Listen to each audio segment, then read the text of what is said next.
Hello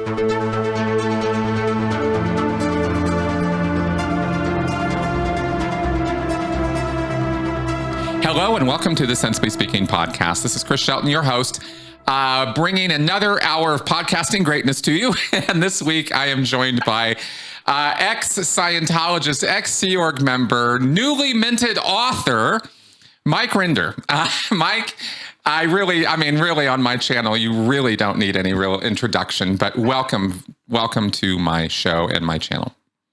Thank you, Chris. It's a pleasure always to talk with you. It's like, I feel like there's no audience out there. When we talk, it's just like you and I chatting about it. It's like when I talk to John Atack, too. It's sort of the same thing. Yeah. I have to be careful because they get into too much inside baseball jargon, etc. And, people lose track because I'm like, oh yeah, but Chris, exactly. you know this, and and you know that person, and blah blah. Anyway, it's great to be here, man. It's nice to see you. I know we don't see each other that often. We should see each other more often than we do, but it's at least a Zoom is sort of a poor substitute to a in-person get together. Exactly. And by the way, I love your T-shirt. I want to get one. Thank you. I decided I'd go totally informal like I always do. So why fancy it up now, Yeah, well, I've got my Florida outfit on, shorts, a short sleeve shirt, and flip-flops. Perfect. Yeah, we're having some decent weather too, by the way. So I hope the same for you guys in the wake of Ian. It's very nice now. It's good. Like, 80 degrees and sunny and not that humid. So it's very pleasant. This is a good time of year to be in Florida. Between now and March is like the good period. Got it. Good. Yeah, I've been there during the summer and it's not the good period. That's for sure. True. Boy, you guys got some big bugs down there. Okay, 1 billion years. They're all in the Fort Harrison. Yeah, exactly. 1 billion years, my escape from my life in the highest ranks of Scientology is your new book. You are doing press for it. It's going great. I watched your interview with Megan. It was awesome. And she's terrific. She is. Yeah. Like I took some stick from people that are like, what are you going on with a Republican bought blah blah blah. Right. I got to tell you, out of all of the journalists that I have dealt with, Megyn Kelly is A, the best prepared, B, the least intimidated by Scientology, C, the absolutely nicest person off camera, and D, asks really intelligent questions because she actually understands the subject. Correct. So, yeah, I will give her that. I will totally. I think she's terrific. Politics aside, yep, she's a champion of bringing the news about Scientology to the world. Yeah, I have to agree with you. I was impressed by her prep, and she really did ask good questions, and that was a great interview you did with her. Okay, well, I have some questions myself, and so many. I know we're not going to be able to cover everything in this time we have today, but we will thumbnail or bookmark for some future work as well. So I wrote these down, so it's going to sound a little formal, but here we go. This book was amazing, by the way, and everything I've heard about it, looked at, etc. I didn't get a chance to read the whole thing, but I've plowed through bits and pieces, and I wanted to talk first about the recovery, because as I see this book is sort of a capstone or a key part, a key milestone, at least in a recovery journey. Absolutely. Right? Absolutely, Chris. I say in the epilogue of the book that once I finished writing, it was the first time I stopped having the nightmares that I was back at gold. Wow. Like, this is not something that is unique to me, Chris. Every person that I know who was at the int base or gold, who has escaped, has had recurring nightmares, like PTSD symptoms, which is exactly what that is, of being trapped back there. Like somehow they got me back and now I can't get away again. And those things have been going on for 14 years. Oh, wow. Wow. Still, and some people that is still going on. And one of the great things that happened is at the end of the writing the book, when I finally got done writing it, and it took me a long time to put this thing together, believe me, way longer than it should have, but nevertheless, a long process. The nightmare stopped, and I have not had another one since then. And that's now been, like 9 months really since I finished writing it. Excellent. That's great. So yeah, it was, and the process of writing the book was also itself pretty emotional and cathartic. I mean, I had started writing this book a long time ago, and my problem always was there is so much to cover. Like, and everybody is like looking and going, well, why didn't you talk about this? Or why didn't you mention this? Or why didn't you cover this? Or why didn't you do that? And I'm like, holy tamale, how am I ever going to pull this together in a fashion that is going to sort of satisfy the curve at the top? Like, you'll never satisfy everybody. Right. I know that. I knew it at the beginning, but you don't want to have so many people dissatisfied that it's like, oh, this sucked, or go so far on the other side of people going, like, I can't get through this because there's too much detail about minutia. Yes.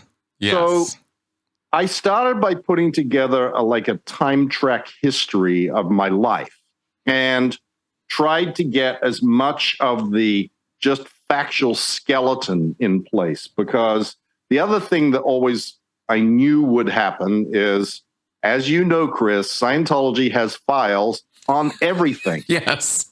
Every single thing. I mean, they've got people combing through the records of every flight I took to everywhere in my entire career in Scientology.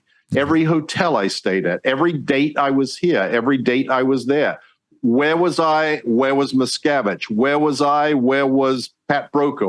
Like, all of this stuff to come and nitpick my recollection of events, because I don't have that. Mm-hmm. I don't have those records. They didn't give me anything when I left, not even photographs of my history in the Sea Org. So it concerned me that Scientology would come up with, here's our DA pack, and he wasn't here then, and he couldn't have seen this then, and he didn't, oh, totally. Catch you out on all the little things. Yeah, and then say, well, see if he got that wrong. I mean, they did it with Larry Wright, because Larry Wright had a typo in his book that said, the publication date of Dianetics was May 10th, 1950 or something. He was like, oh my God, look at that. He got it wrong. Oh, if he got that wrong, he must have everything wrong. Right. So I put together as good a sort of timeline as I possibly could, and then started fleshing it out. And then I got an editor to help me, who was part editor, part therapist. And what I mean by that is, what she really did, and she is just a wonderful person who I became very dearly attached to, she would read what I had written and then say, let me ask you a question about this. What were you thinking at that moment? How were you feeling about that? What was going through your mind? What was happening? Because I tend to, at least originally, write something that was more akin to a legal brief. Just the facts, ma'am. Mm-hmm. Here is what happened. This happened, then that happened, then this happened, then that happened. And I had a lot of that stuff laid out in great specificity. But she was like, yeah, but you have to be here. You have to be present in this book. It can't be as if you're an outside observer watching and simply writing a report about what happened in your life. You've got to communicate to people what you were going through in your life. Right. And that entailed a lot of painful recollections of things and having to sort of dredge up emotions, which, as you know, Chris, one of the things that you sort of get hammered into in Scientology, and particularly in the Sea Org, and particularly in management, is do not have emotions. Emotions are mis-emotion. Mis-emotion is human emotion and reaction. That is a barrier to production. You must not emote. And exactly. No case on post. That's it. No case on post. Yep. So this was not the easiest process to go through, but I feel it was very, very, in the end, very beneficial to me. And I think very beneficial to the book itself, because I hope that the book imparts some measure of how do you get sucked into something like this so heavily that you are not really who you are. Right. That you will do things that you would not ordinarily do without a second thought. That's right. That's right. Well, you seem to have done a really bang up job, and I really compliment and applaud your editor for that as well, because this seems to have been received as one of the most personal and insightful deep dives into what it feels like to be a Scientologist and a Sea Org member. And that's really well done on your part for getting all of that in there, you know, to make it a very human story, not just the facts, ma'am, you know? Right. And that's what I wanted, Chris. You know, there's three things I want to accomplish with this book. Mm-hmm. One, I wanted it to be a record for my children, for Taryn and Benjamin. And that came about and was inspired by Larry Wright, who, very early on, when I was, you know, people were pestering me to write a book, I talked to Larry and I said, you know, give me your best advice. You're the best writer I know, you know, like you. He's good. And, yeah. And he said, do what is important to you, Mike. Write a book that is important to you. He said, my best book, what do you think it is? I said, Looming Tower, Going Clear. I started listing all these up and nope. Published a series of letters to my parents. That's the book I'm most proud of and I think is most important. I said, wow. And he said, knowing you and knowing your history, I think you should write a book for your children so that your children actually understand who you are or were, because maybe they'll not read it until after you're gone, but it will be there for them even then. And I went, Larry, that's brilliant. Yeah, it is. You have inspired me to do something that I think has more importance and significance to me than simply recounting a history. Right. So that was one thing. The other thing was I took great inspiration from the wonderful book by Tara Westover called Educated.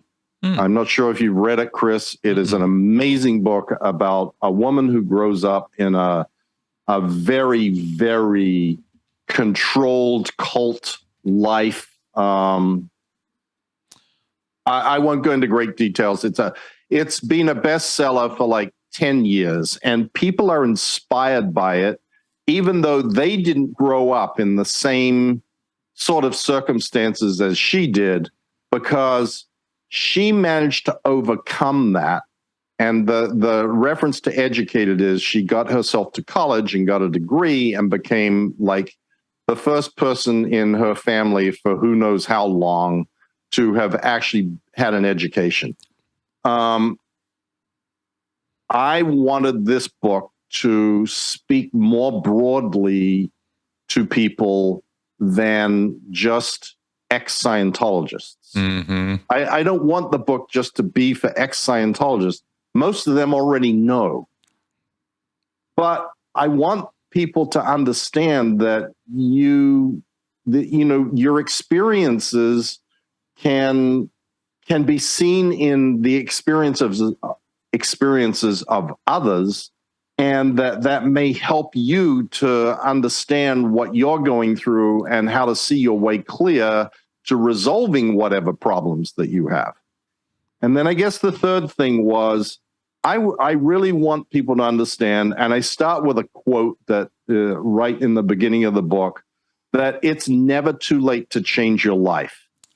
No matter how bad things are, whether you're in a cult, whether you're in a bad relationship, a bad job, whatever, if people like you and I can escape from this mind prison at the advanced age, me far more advanced than you, but nevertheless, we weren't, 21-year-olds walking out of college going to find a job. That's we right. walked out of an environment at, middle to late age and had to start anew and completely abandon everything that we had known for so many years and come up with a way of making it through life. And you and me and the Headleys and Aaron Smith-Levin, a whole bunch of people, Tom DeVocht, Amy and Matt, like our friends and the circle of people that we sort of treat as our, buddies from the trenches, we've all accomplished that. And given the circumstances that we were in, I think that people could look at our experiences and go, shit, if those guys can do it, I can do it. Exactly. So that's the three things that I really wanted to accomplish with this book. I wasn't writing the book to be a celebrity gossip rag. In fact, I spent a lot of time worrying about whether I should make any mention of celebrities at all, because my fear was that the media would latch onto those things as they have, and that it would be seen as just some sort of a gossip piece, Right. Insider tells all about celebrities. But they were like, much of my experiences were so with celebrities, and there's plenty that isn't in there, but much of those experiences were so integral to my thought processes, my decision making, how did I see things in the world? And so, I ended up leaving them in. I'm not sure that I don't regret it to some extent, but it is what it is. Those things happened. They were part of my experience, so they're included in the book. But it hopefully speaks to a bigger picture. Yeah, exactly. Well, I see. That's how I saw it, and and it was interesting because, like, for example, you gave that example of Tom, and who was it? I think it was his sister, and he's standing there saying, hey, she hasn't gotten me a girlfriend yet.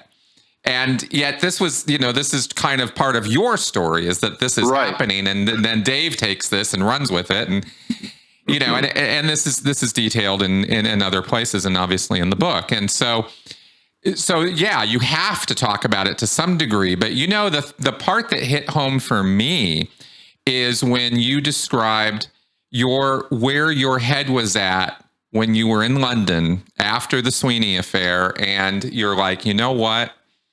I'm done.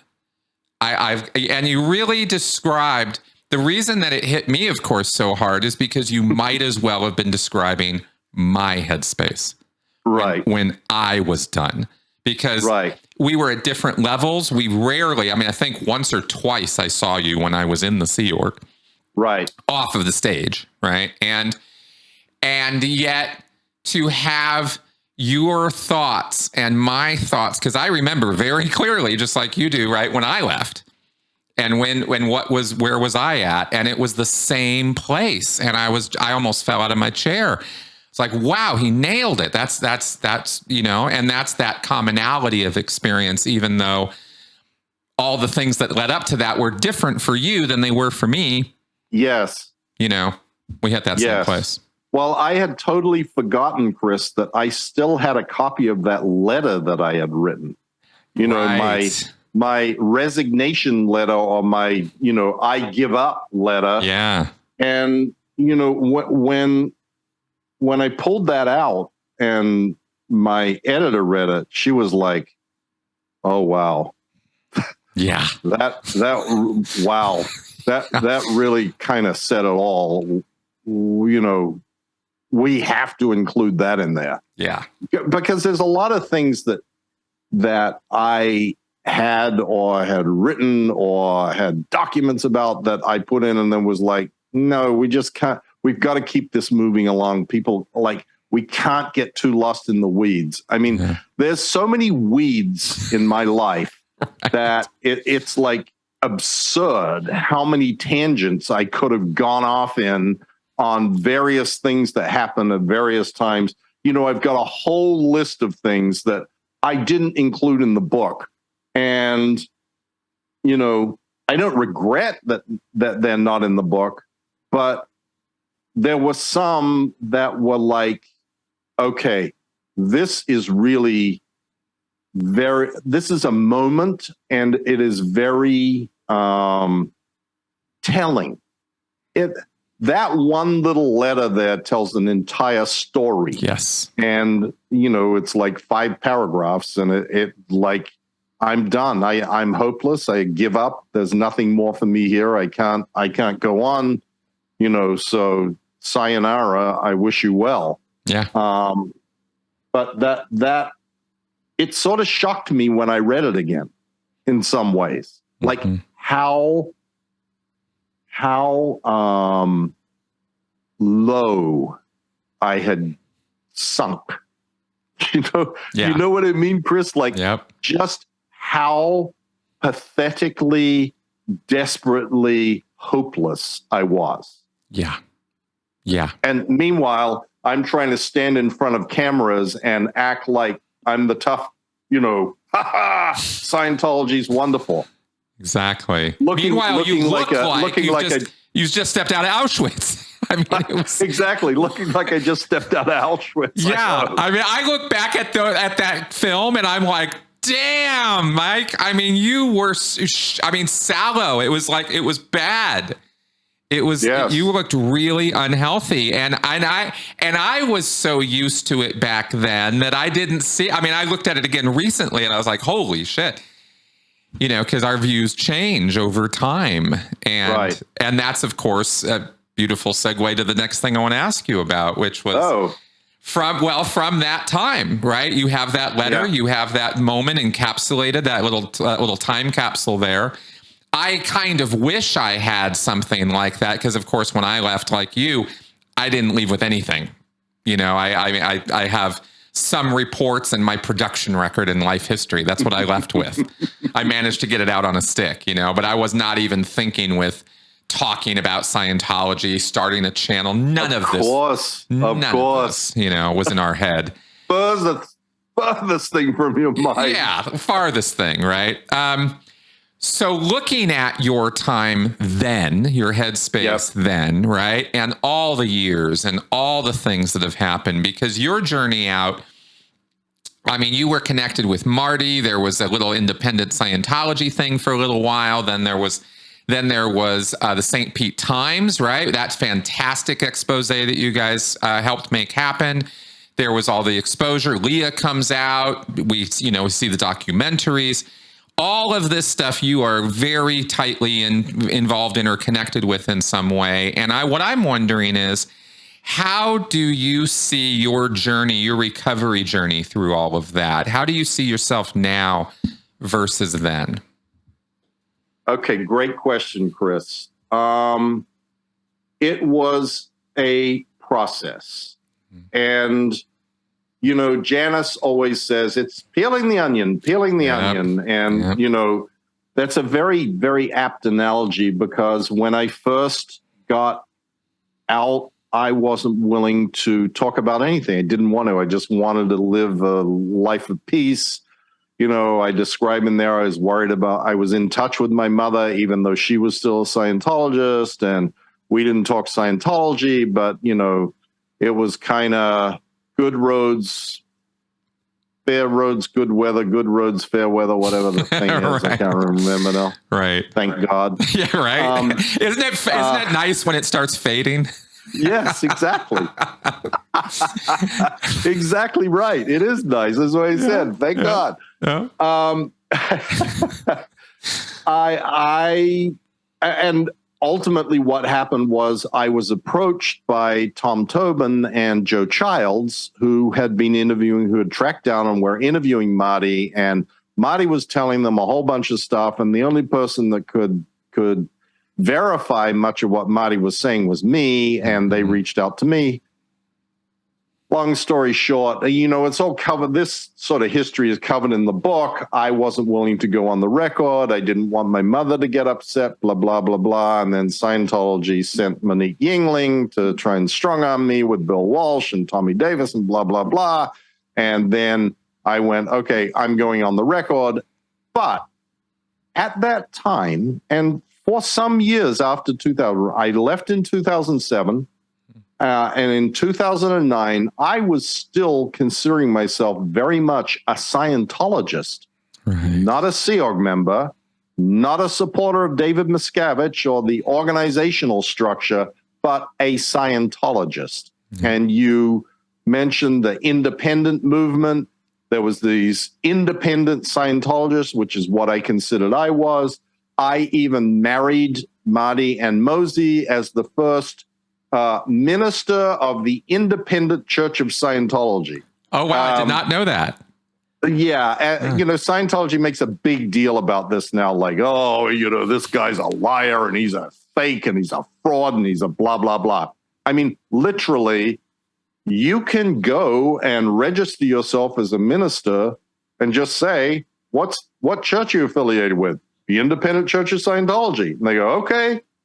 And Marty and I knew that this would piss off Scientology no end. So that was the thing. And we had these gatherings and, we met on July 4th, Independence Day, and a bunch of people came from around the country and a lot of my old friends. And, it was a bit of a social club for people who had been through similar experiences to us. And at the time, I was even still doing solo knots auditing.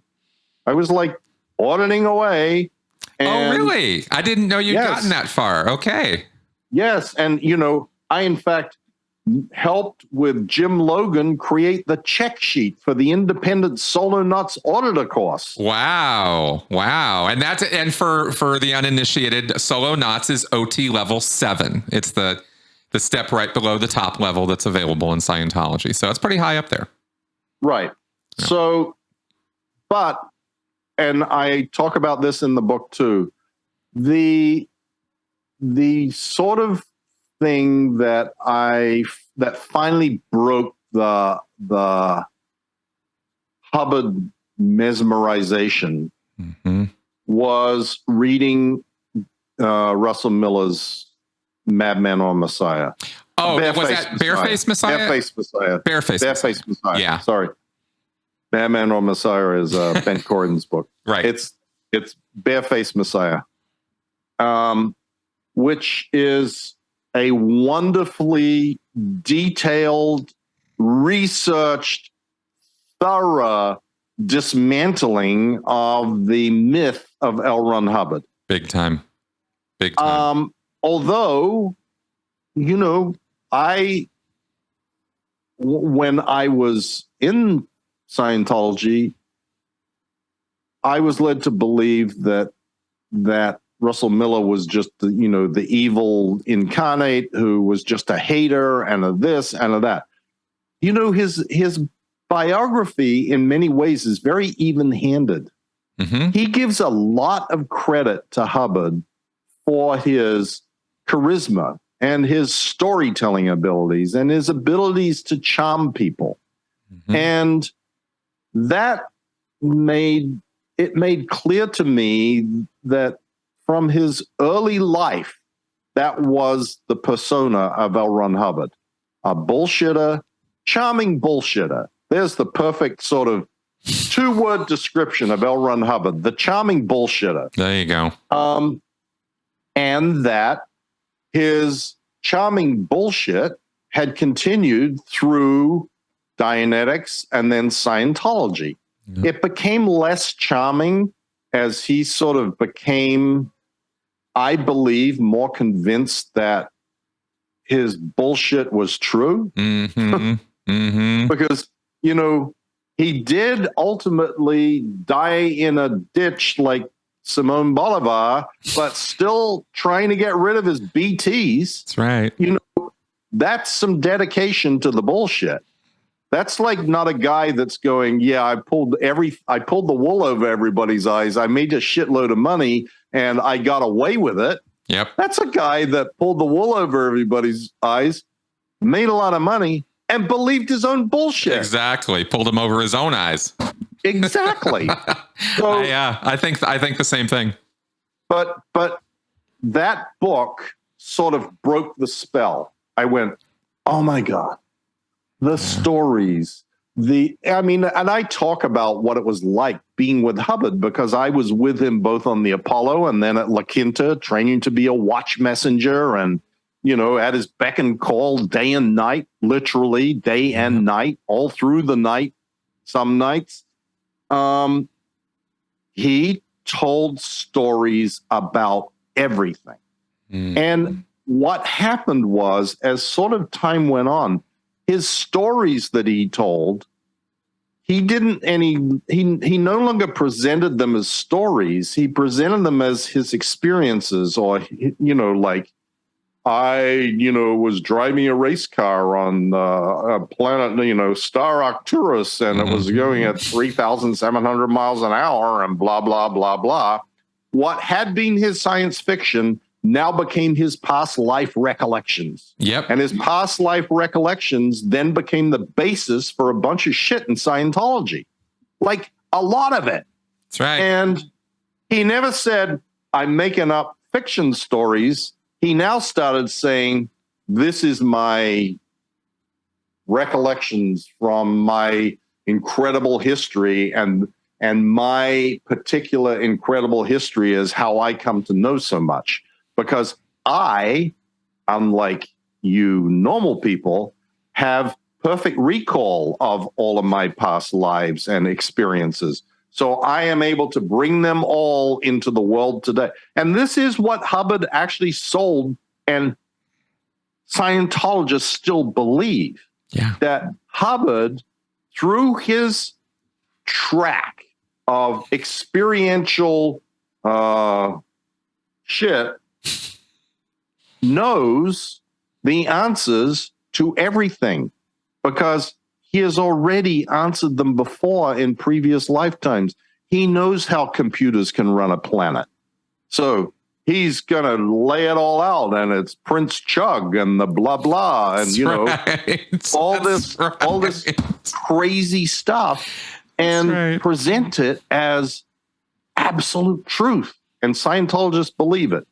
My moment was when I was reading Russell's book and going, wait a minute, there is no difference between the slaves of sleep and fear and old Doc Methuselah or whatever, and Lord Xenu and Chug, and this is why you run around the pole, because, in past lives I used to go circle a star and blah, and just stimulated and align my flows and blah, blah, blah.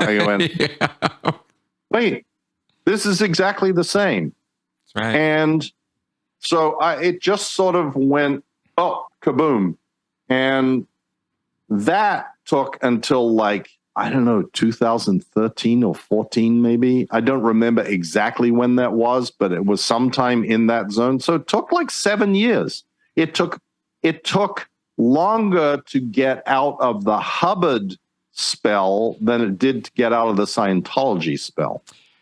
You know, again, I have to comment on a parallel here because I wasn't looking for this, but this same. It took me a long time. It didn't take me very long to get out of the Scientology. The nails were in the coffin within about 4 months of me leaving the Sea Org and diving down the internet and finding out OT3 and all of that.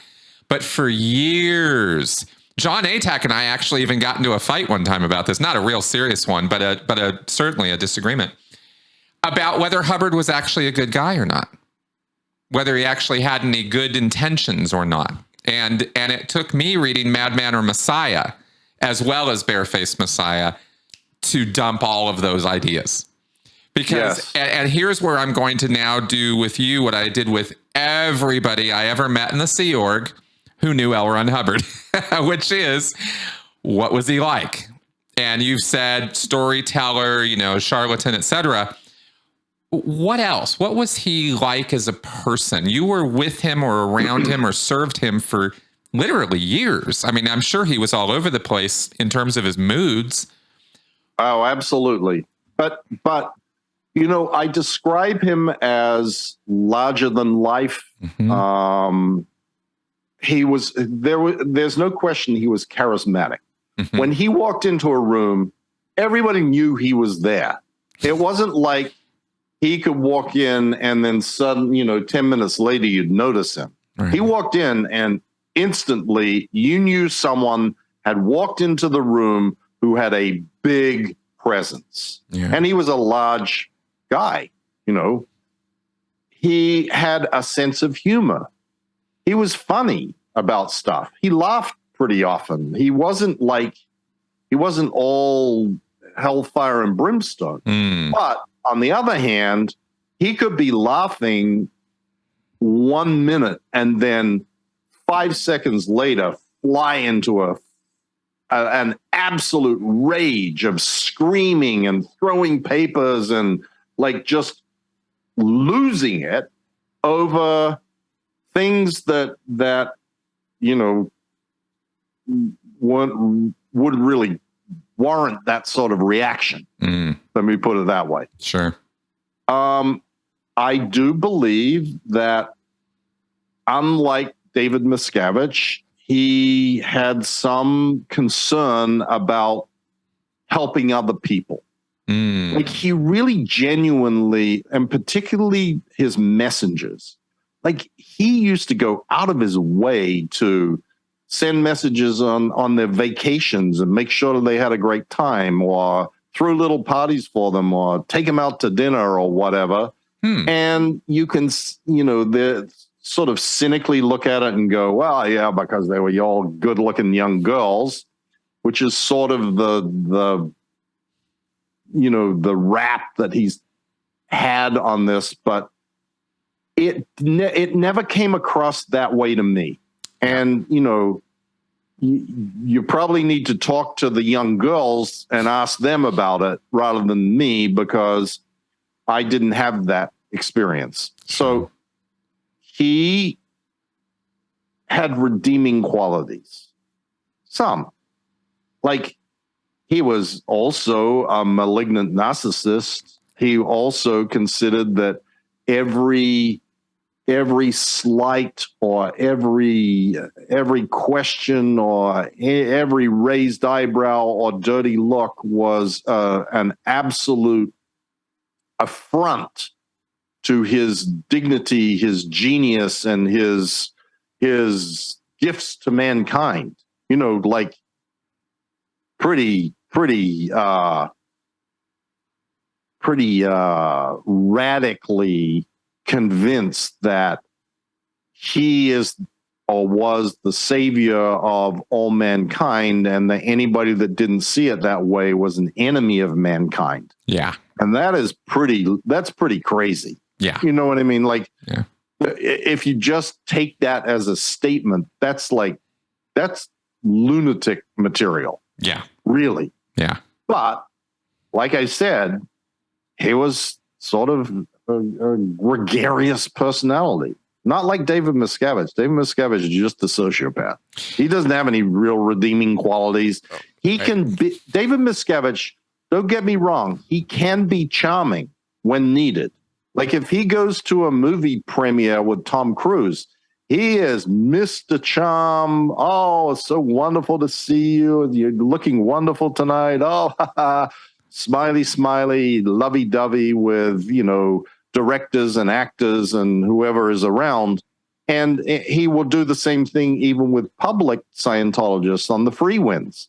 Like they all think he's just like the nicest guy. He's always so interested in what they're doing. And it's all bullshit. It's all just PR bullshit. And it's right, as Martha Stout describes in her wonderful book, The Sociopath Next Door, this is one of the skills of a sociopath. That, by the way, Chris, was the other book that had an enormous impact on me. Yeah. And the third one was Viktor Frankl's Man's Search for Meaning. Ah. Those three books, Russell Miller, Viktor Frankl, and Martha Stout were the three books that had the greatest impact on me, on my personal journey out of the mind fuck. Nice. I definitely connect with you on Sociopath Next Door as well. That was a tremendously important work. I wanted to, and of course, again, perfect segue here. We're just rolling one into another into my questions here. So I wanted to ask you about David Miscavige. And you have had more FaceTime personal experience with him than anybody I've ever talked to. And so we've got to talk about this. And that is, when did you first meet him back in the day? And what was he like then? And because I understand he changed after Hubbard died. Is that accurate? No, he didn't. No, that's wrong. Okay. No, he just became more overt. Okay. What was he like? When did I first met him? Just sort of a glancing blow at St. Hill way back in the early 70s before he was in the Sea Org. Oh, really? My parents were friends with Ron and Loretta Miscavige at St. Hill.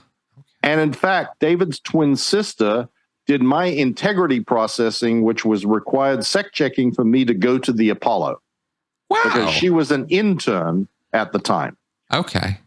But I didn't really have any interaction with Dave, just sort of, I saw him, I said, when he arrived in the Sea Org was right after he turned 16 and he no longer had to go to school, and he came.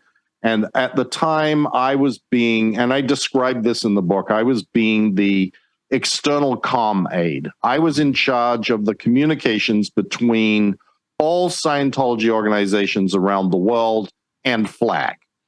And David came into the Sea Org and instantly went into what was called the LRH external comm unit. At the time, we were in Clearwater. Hubbard was living in Dunedin, up the next town up from Clearwater, in a secure location so that nobody could find him and serve him with process. And the communications that would come in from around the world would come into external comm, which I ran. And then anything for Hubbard would be delivered to the LRH external comm, which was in the office next door through a locked door.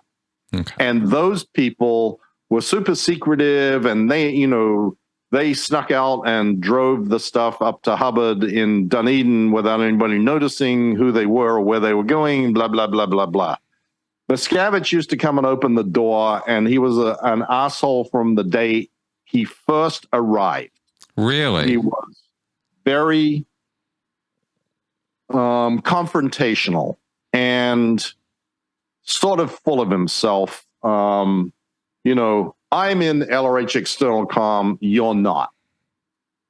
I'm Commodore's messenger and you're not. Even though he's like the brand new guy. Right. I mean, this was a thing that used to happen, and it sort of changed. On the Apollo, it didn't matter what big shit you were. When you arrived at the Apollo, you were at the bottom of the barrel. I remember this woman, Judy Spear, who came one time, and she was the commanding officer of Europe. And Europe was the most booming Scientology continent. And she arrived on the Apollo and thought that she had some big status there.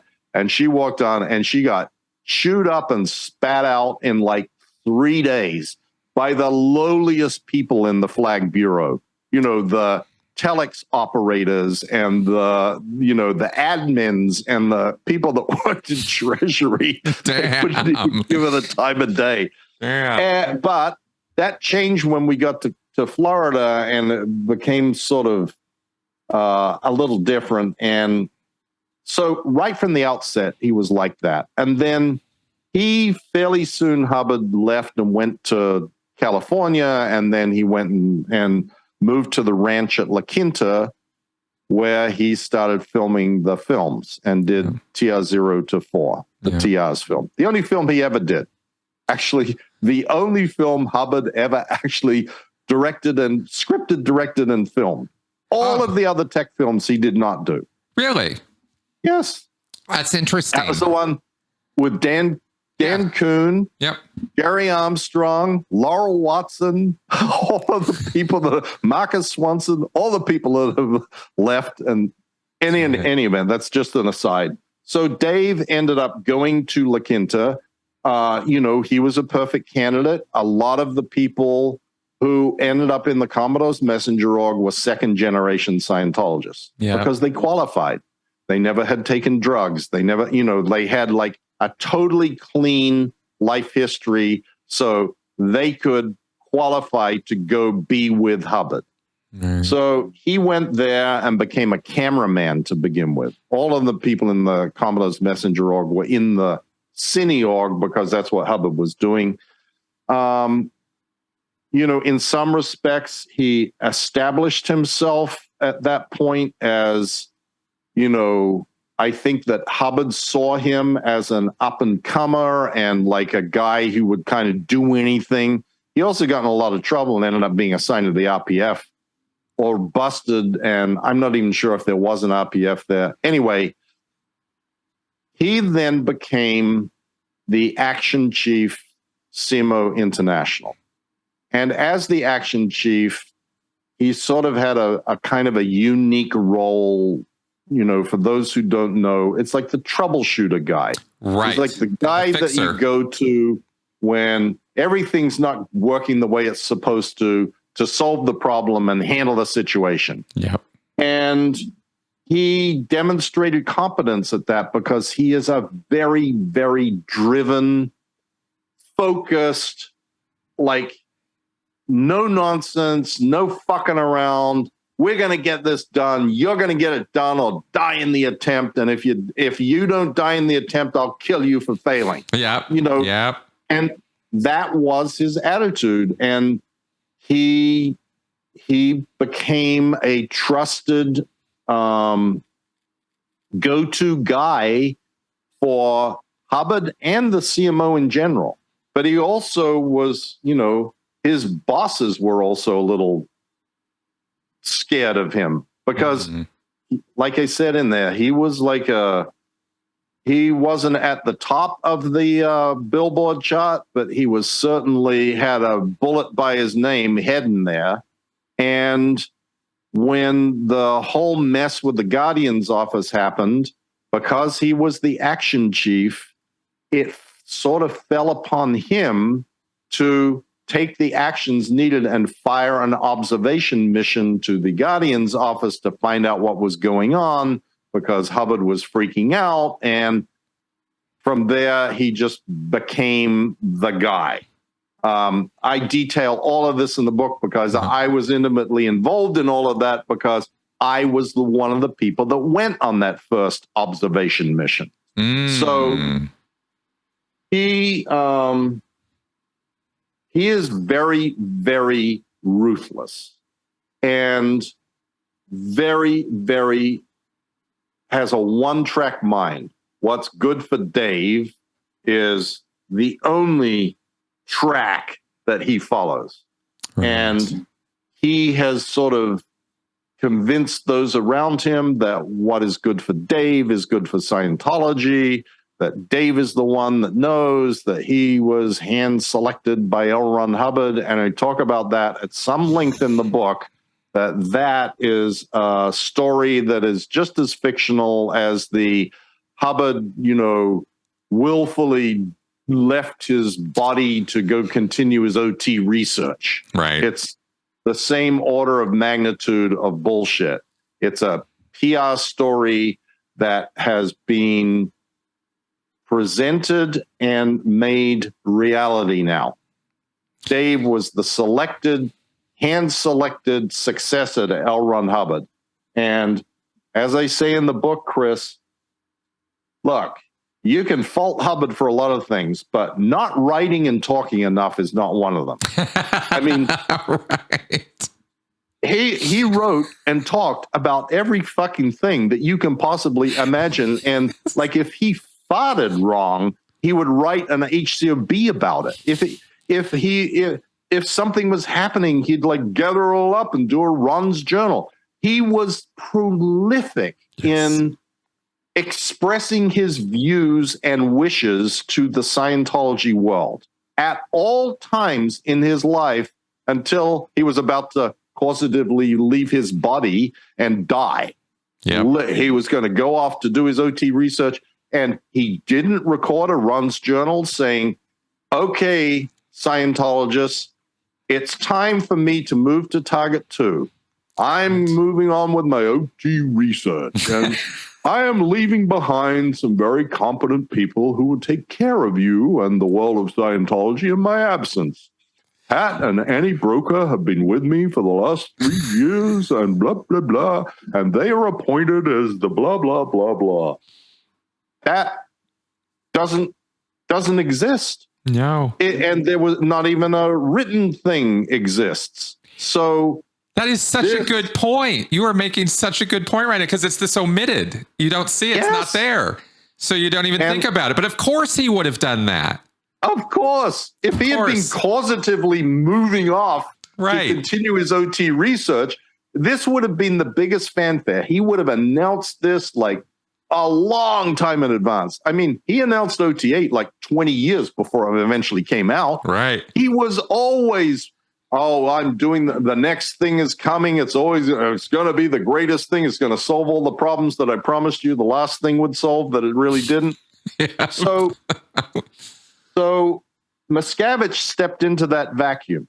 Yeah. And I talk in the book about, there is this famous thing where, it's quoted on the David Miscavige site or whatever the fuck it's called, davidmiscavige.com or something, about this declaration that Hubbard did about David Miscavige is my friend and things are in good hands and blah, blah, blah. Yeah. Well, I describe exactly how that declaration came about. Nice. And it is very interesting, and it was not a blanket endorsement of David Miscavige. It was to avoid Hubbard having to appear in court when he was sued by his son, L. Ron Hubbard Jr., Nibs. Right. And Michael Flynn and Nibs had gone, Your Honor, he's being held against his will. He's incapacitated or dead. My client has a right to, his estate, so he needs to show up and prove that he's still alive. Well, that presented a real problem because Hubbard wasn't going to show up anywhere to be served with process. So I describe how all this went down and what happened. That declaration was prepared by David Miscavige and the ex-attorneys who he had hired. The ex-attorneys were Hubbard's attorneys, sent to Hubbard, and he had no choice but to sign it. Right. He had 1 day to sign it because it was with dated ink and it had to be gotten back to the court. And he couldn't say that my affairs are in the hands of Pat and Annie Broker because they were hiding with him. Right. Exactly. So he had to say it was David Miscavige because if the court had demanded to have David Miscavige appear, David Miscavige theoretically could have appeared. Yep. Anyway, how interesting. I go into some detail about this. To me, this is probably the most important and enlightening part of the book for ex-Scientologists. Yeah. Because a lot of this inside stuff about what happened and the armed raid we did to go to this property out in Newberry Springs, which still to this day nobody even knows had existed, where Pat Broker used to bury vehicles. He'd dig a hole if he thought the vehicle was blown, dig a hole with a backhoe and drive the vehicle in there and bury it. Wow. This time of the death of L. Ron Hubbard to the ultimate ascension of David Miscavige is probably the story that has never been told, that is told in my book. To the outside world, it's kind of, yeah, okay, whatever. It's just shit that happened. Yeah. To ex-Scientologists or Scientologists that might eventually come across this, it's pretty revelatory. Excellent. Well, I wish I had taken the time to get through all of that before we talked today. So I look forward to doing so now. No, I'm just saying, because it sounds interesting and it's information I want to have. Yeah. Well, it's all there for you, Chris. Yeah, I'm going to get to it. We're going to have to wrap up shortly, and just because of the time frame, but there's one thing there's so many more things I want to ask you about. But let me ask you this, because you just described David Miscavige's personality, the driven, I'm going to get everything done, laser precise direction. It sounds an awful lot like Tom Cruise. Oh, funny. And how people describe him. Do you know that, the best term to describe those two is a Scientological term. It's one of those weird ones. Snapped terminals. Ha! Really? Because you mentioned how much Miscavige kind of rubs off on Cruise. That's exactly right. And, you got to have the basic personality to begin with. And Tom, look, he is also a driven, focused, you hear descriptions of him. He's laser focused. He's driven. He wants to do the best. He wants to be the best. He wants to up. Yeah. And that is him. But I think he has learned a lot of the ruthlessness of how to go about accomplishing those objectives from watching and listening and being mentored by Dave. Right.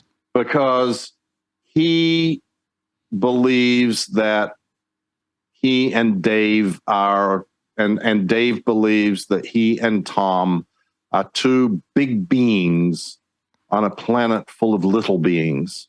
There we go. And that is sort of the best way I can sum up their relationship or what they're like. They are very, very similar. Yeah, very much so. And I've heard enough, eyewitness stories, testimony, whatever, about how Cruise is treated in Scientology when he's with his, entourage or whatever, flags. Sea Org members have to call him sir, and all this sort of laudatory stuff that goes on with him. And you're like, wow, this could only all happen with Miscavige's blessing, of course. And so, this is sort of this thing, and it leads people to believe, I think, in a kind of a ludicrous way. But I'm really curious, what's your take on this idea that Cruise is one day going to take over Scientology?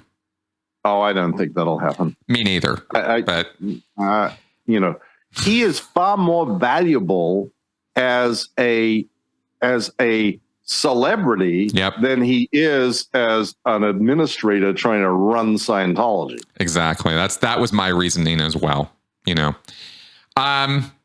Okay. last one, and then I'll let you go. Your podcast, you and Leah. People, I am inundated with questions. When are Mike and Leah coming back? Do you have an answer? I wish I could answer that, Chris. Okay. Because there is logistical problems that arose that, may or may not have had something to do with a certain organization that we're all familiar with. And there are actions being taken to resolve those logistical problems. It's not that Leah and we recorded a bunch more podcasts. We have a bunch ready to go and release, and they were recorded. They're probably old now. We'll have to do them all over again when we eventually get all this idiocy sorted out. It's kind of hard because I don't really want to say anything that might jeopardize being able to sort out what needs to be sorted out. Okay. So makes sense. That's what makes it difficult and hard to say anything to people. If you think you get asked a lot, Christ, I wish I could just come out and say, look, we've just abandoned the whole thing. It was a waste of time or something. Have some answer that was definitive, because there isn't really a definitive answer right now other than people ask, oh, have you been intimidated into silence? No, never. Won't happen. No. Out of all the scenarios I thought might be going on, that was never on the list. Yeah. No. I've done more media and podcasts in the last week and a half than I have in my entire life. Yeah, exactly. So. I've been seeing you all over the place. So yeah, no, Mike and Leah are not people who are going to become intimidated. Right. And I want to do anyway. Yeah, I have so many more questions for you, and I know, and I respect your time, and I know you've been blitzing right now, and so I want to let you go, and we will maybe after all this is over, I can come back around and we can do another episode or two. I'm always happy to talk to you, Chris. Awesome. Happy. Awesome. It's enjoyable. I feel the same. This has been great. Okay. Well, let's go ahead and wrap up then. And I will, again here, for those of you who, still haven't quite gotten the idea, Mike's book, 1 Billion Years, My Escape from a Life in the Highest Ranks of Scientology, available on Amazon and other places where books are sold. Audio version, printed version, get it, read it. You will not be sorry. And that all being said, Mike, again, thank you very much for taking the time. You're welcome, Chris. Lovely to see you. Awesome. And folks out there, if you are enjoying the show, enjoying my channel, thinking that this is something worth supporting, please do so. And of course, subscribe and share it around on those interwebs. All right, guys, I will see you next week. Bye-bye.